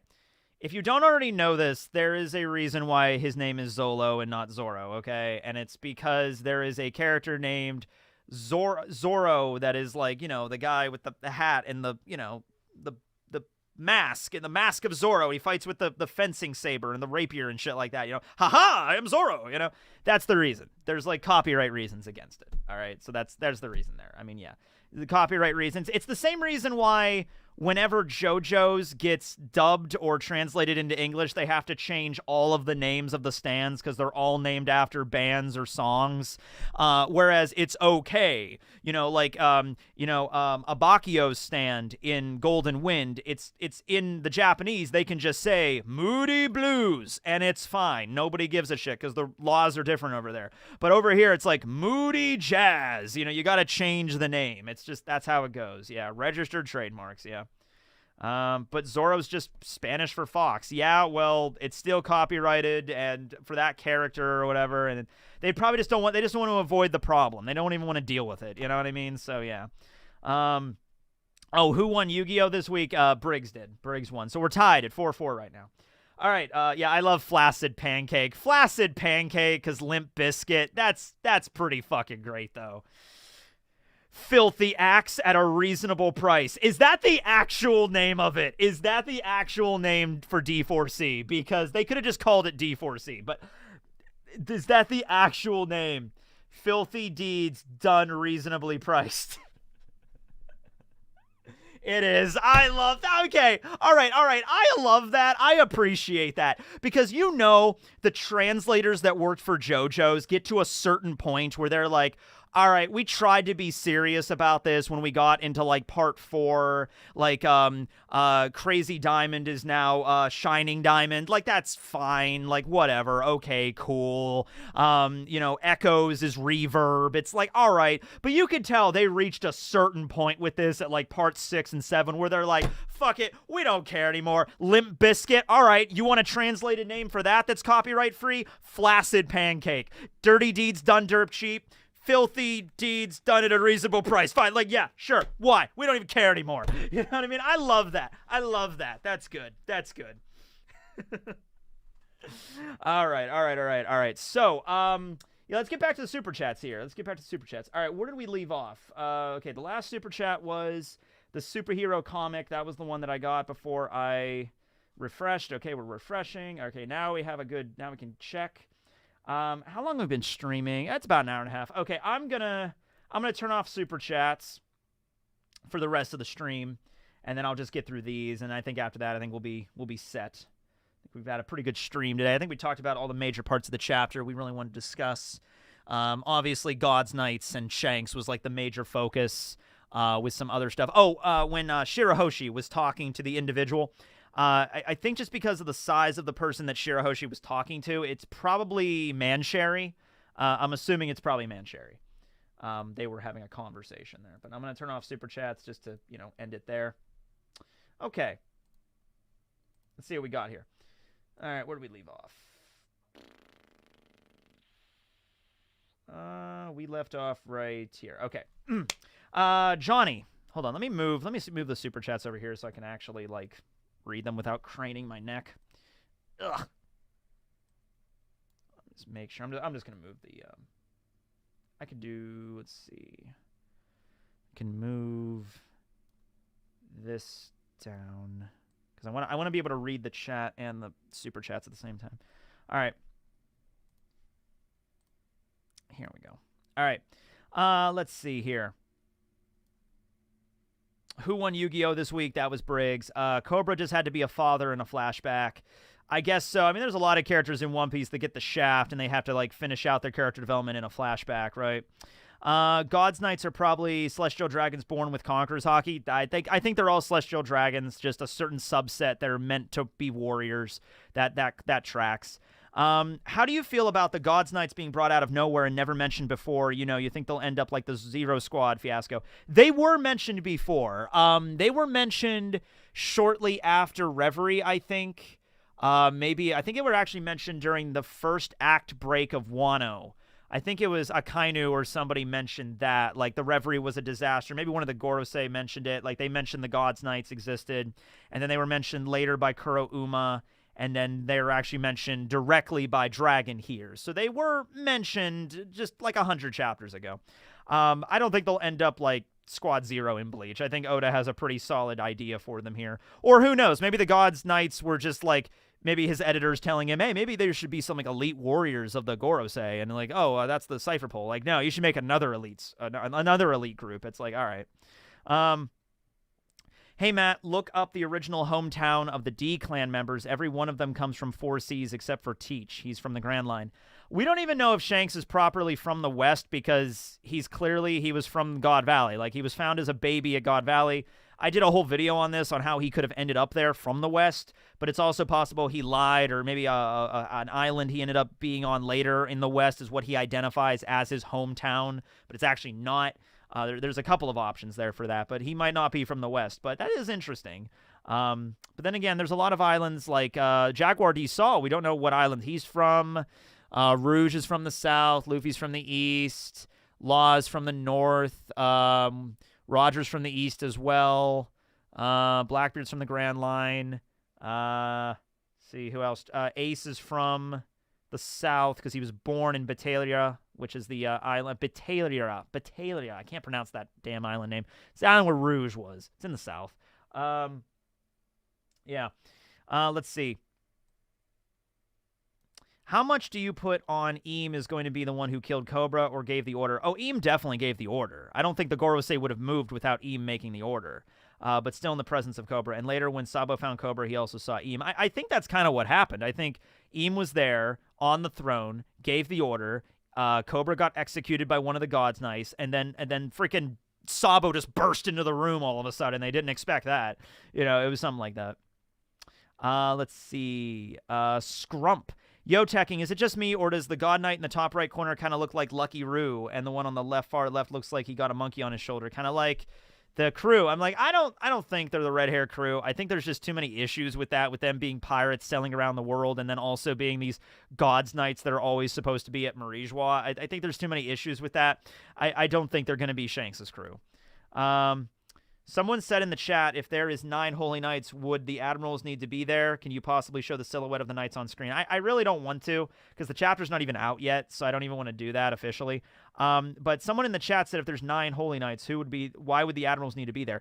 The Admirals are there to, like, you have to understand, the Gods Knights are not meant to just go out in the world and fight the pirates. If that's what they were there to do, then that's what they would have done, and we would have seen them by now. The fact that Oda is now getting to this point really proves Gods Knights are a group that the Tenryubito and the Gorosei don't like to use. They don't just, like, send them out there to deal with all their problems. They are a specialized group that probably has to always remain in Marijois, always there as a final last-ditch effort in case shit really goes belly up. They need to be there, okay? So let the Marines and the Admirals take care of the pirates in the world that are running amok. Let the Warlords handle it. Let Cypher Pole handle intelligence. Gods Knights stay here. Cypher Pole 0. If we need to send somebody, if the government needs to send somebody out to figure out what's happening in the world, send Cypher Pole 0. Send them. That's what they're for. But when it comes to like an actual final last-ditch most powerful creatures or powerful beings on the planet, it would be Gods Knights. Yeah. It can't be his brother. Why? Will Dragon fight Eam? I would like to see that. Don't know, but maybe. Do you think Wang Ji had a devil fruit since all the others are revealed members of Rox's crew has had them? Well, we still don't know about Silver Axe and everybody, but yeah, I think it's pretty confident that Wang Ji probably had a devil fruit. I actually want Wang to be really good at gunnery. I want him to be a rifleman because historical Wang Ji, the pirate, is responsible for bringing guns. He was the translator for the Portuguese merchants that landed on Tanegashima. in Japan and introduced the matchlock rifle to the Japanese. And for a while, the rifle in Japan was called Tanegashima. The rifles were called that because that was the island which the Portuguese introduced them, and Wang was kind of the one that brokered that deal and acted as the translator and the mediator and everything. So he's the reason rifles exist in Japan. So, yeah. Will we ever see the ship that destroyed Brooks' crew? I would like that to be explored. I would like Oda to reveal that story. Yes. If Shanks is a holy knight, did you see my super chat? Well, hold on. If Shanks is a holy knight, what if Roger asked him to give up his dreams of following as the next Pirate King and use his heritage to infiltrate Marijois? That's why he's crying in that panel before Roger's death. I mean, or he's crying at the death of his father figure that raised him. I would assume that. I really don't think Shanks is a holy knight. If I'm wrong on this, fine. I also think that Oda was pretty on the nose with that silhouette. Like, looking at that silhouette, that's the first thing everybody's going to jump to. Is like, Shanks is a holy knight. So I think he wants to go with another direction with it. Like, you're going to think it, but it's not as simple as that. Yeah. All right, now what was that? XLAZER. That was your super chat. Well, let me search for it here. XLAZER. What would you watch the pole shift theory from Drop the Pizza on stream? It's a great video. Not now. No, I don't really watch like video reactions on stream. We watched that was like more of I don't even pole shift. I don't even know what that is. If that's a theory for One Piece, it probably is, but yeah. All right, what did I leave off here? Let's see. Okay, here we go. Love your videos. I was wondering if you could tell us about your One Piece D&D Marines character. Not yet. Not yet. I'm going to wait until he's revealed. Rustage is really excited. Everybody else is really excited. We're supposed to be starting sometime in early June. So it's not that much longer. You have to wait like a couple more weeks, and we'll be introduced to my character. So, yeah. Thank you, though. Thank you, Buggy for Pirate King. Buggy for Pirate King. Yes, my character's name is Kai. I revealed that in the stream where I built the pyramid a couple days ago. That's all I want to talk about the character. I don't really want to reveal anything else about him, because if I reveal everything else now, like if I keep giving hints on he does this and he fights like this and this is his class and this is his personality and this is his thing and this is his goal, if I just reveal all that now, then there's wait until the story starts. That's the whole point of the story. That's the whole point. Could Green Bull be a member of the Gods Knights? No, I don't think any of the Marines are part of the Gods Knights. No. Hey, Tekking, a small podcast called One Piece with a Lime is currently looking for guests, and they're going into Punk Hazard. Would you be interested? Yeah, sure. If I don't know if you're a part of the podcast or you're just friends of them or you watch them, but if they message me like through email, just tekking101@gmail.com. That's usually a good way to get a hold of me. So if they just message me through that and say, "Hey, want to be on our podcast?" I'd be like, "Sure, yeah." Can artists reach out to you to apply for stuff? No, not really. I kind of have a set of artists that I usually work with that have a style that I'm really happy with and similar to One Piece. So I'll usually just reach out to one of them whenever I need that Jinbei art done, and whoever's available and can do it, then I'll just reach out to them to do the commission. I started Yomi no Sugai, and I love it. Also, is there any chance we can get an update on the filler fruit video? It's been nearly 5 years since your last vid. I mean, we've gotten a few more filler fruits, but is there really enough to make like a whole section? That was like an 1.5 hour long video. It was a long one. I'll look back at a lot of my older videos, like the Marine video, and I did a redone version of that last year. And it's like, okay, like I'll go back and look at some of them, but I'm like, I want to redo, like, see, here's the thing. I did a generic video on all of the Yonko, which is obviously very much outdated. Like, I did a video on Kaido before we even knew about Kaido, really. Before Wano was even happening. So I did that generic video on Kaido, so I'm thinking, oh, maybe I should do another video because that one's outdated. But I've made so many other videos on Kaido since then. I've made like the who, what, when, where, and why, like Kaido videos and stuff. So even though I don't have a single video that has all of it, I have like so many other ones that kind of coalesces everything together. I feel like it would just be a retread. The Marine video, I feel like enough has changed for me to make that video. Probably not going to make another filler fruit video. I've kind of like, that one's probably good for a while. Let's see. I love listening to your One Piece chapter videos at work. Cool. Great. Work on. Shanks Holy Knight just made a video on my channel. Okay, cool. Go check out that video by Johnny Fandom. And then I got back to the superhero chat one, so I think we've linked back. Kobe, did you read my super chat? Guys, Kobe sent me... Oh, wait, no, it's not spelled right. It's spelled with a C. The silhouette that resembles Shanks can be another member of the Fig Arlan family. Yeah, I talked about that already, and the silhouette's just a red hair. That was literally what I just mentioned, yeah. But yeah, that's a very popular theory right now. That's what I'm going with anyway, so I'm just going to roll with that. Yeah. Could you do the new Yonko? I mean, the thing is we also have, like, so many videos on Buggy and Luffy on the channel, so, like, what's the point, you know? Like, I have so many videos on Buggy on the channel, so making a video... I even have a video when he became an emperor, so, you know, I feel like making another video about it's just kind of, like, repeating the same thing. What am I going to do for the rest of my day? Well, after this, I think I'm going to go eat. Went to the gym this morning. Went for a walk. Started reading the second book in the First Law series, which is When They Are Hanged, by Joe Abercrombie. I started reading that, first couple of chapters of that.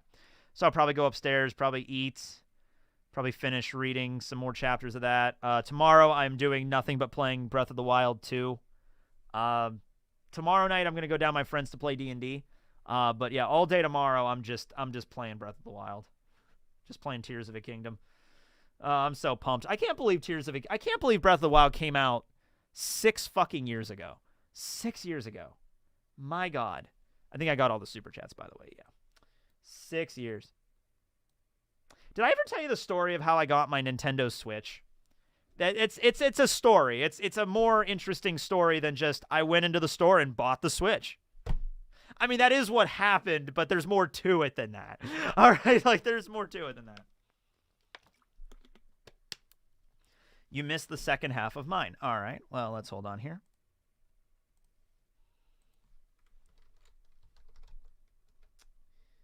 And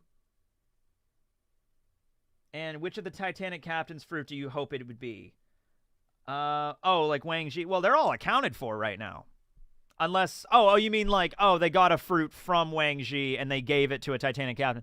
In that regard, probably the island fruit, because it's so powerful. Like, the island fruit is really powerful. So having that previous owner be Wang Ji as a member of Rox's crew, that would work perfectly. Yeah.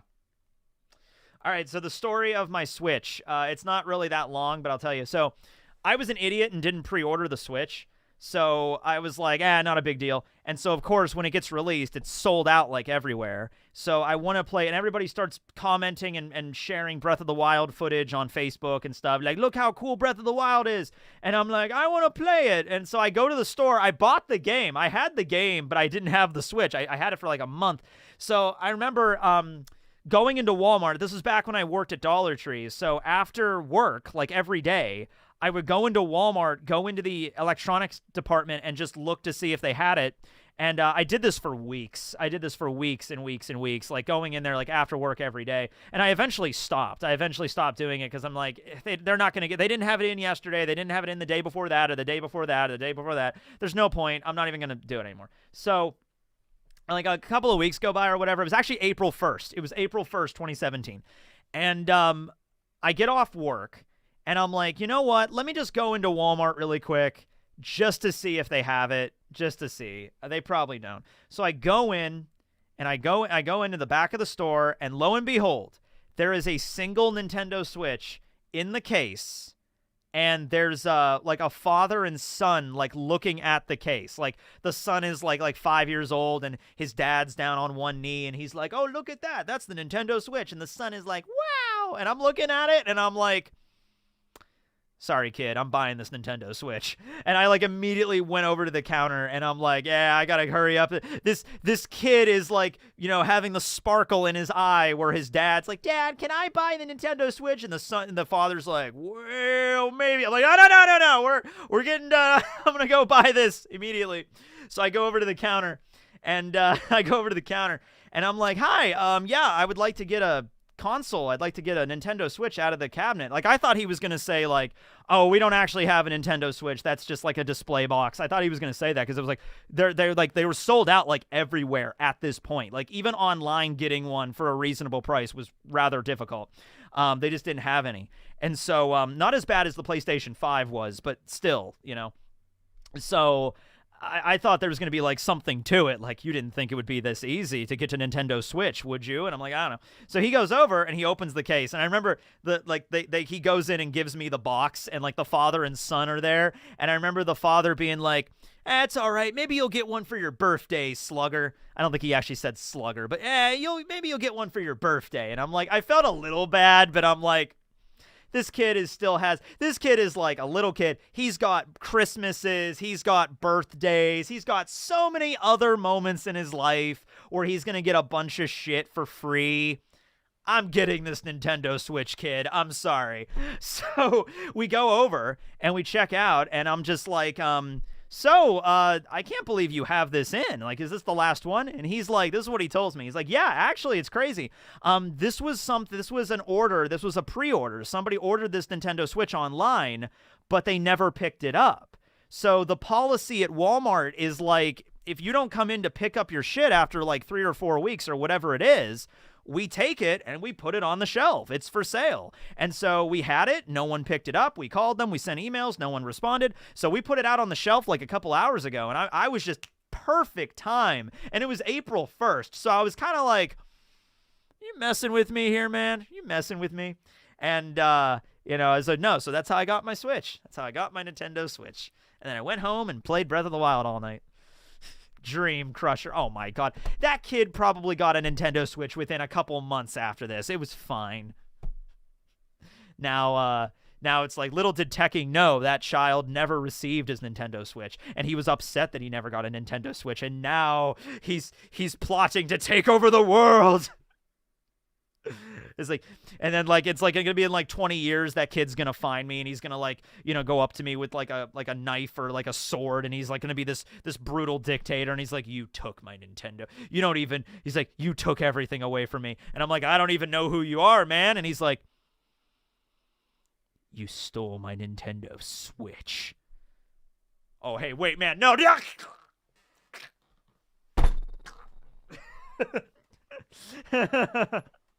He's going to attack you with switchblades.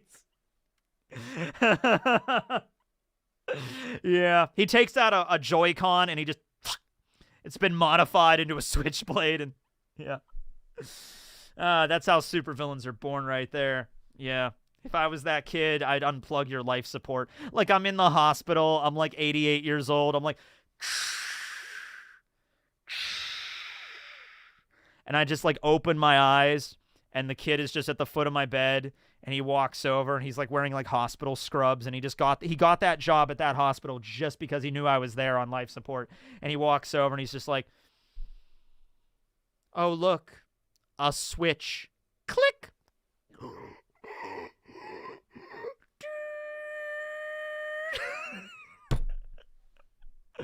Yeah. Yeah. But I can't wait. I can't wait to play it. That's one of the few games I've 100%ed. I've been playing Breath of the Wild. I haven't played it in a while because I beat it a long time ago. But this past week, I got the limited edition Tears of a Kingdom Switch, like the OLED. I got the new one. And so I've been replaying Breath of the Wild just to kind of get my handle on all my things, get my perfect guard, the shield, the back jump, the back flip, and like the dodge and the flurry rush, just trying to get all of that back into play, and how to access all the different abilities and get into the inventory, kind of like get my fingers back, like the muscle memory back to it. So, yeah, I'm getting back into the flow of things, so I think I'll be ready to go. Yeah. Switched off. That'd be the movie title. He unplugs the life support to charge his Switch. Yeah, just like, and I'm in the background while he's playing fucking Animal Crossing on his Switch. Yeah, just another Switch-related death, boys. Oh, man. I just beat Master Mode last weekend. I can't wait until midnight. Yeah, I beat Master Mode. You know what I did? So I played it for a long. I played the original game. I 100%ed it. I got the map. I found all the Korok seeds. I did everything. And then Master Mode came out. So I tried Master Mode, but the Master Trial to get the sword, oh my god, they get the sword fully charged all the time. I mean, that was tough. That was fucking tough. I can't tell you how many times I tried that and failed. It had to be hundreds. Because what you do, so you get the Master Sword. I actually have it over here. Tekking has the Master Sword. And the shield, too. I have both.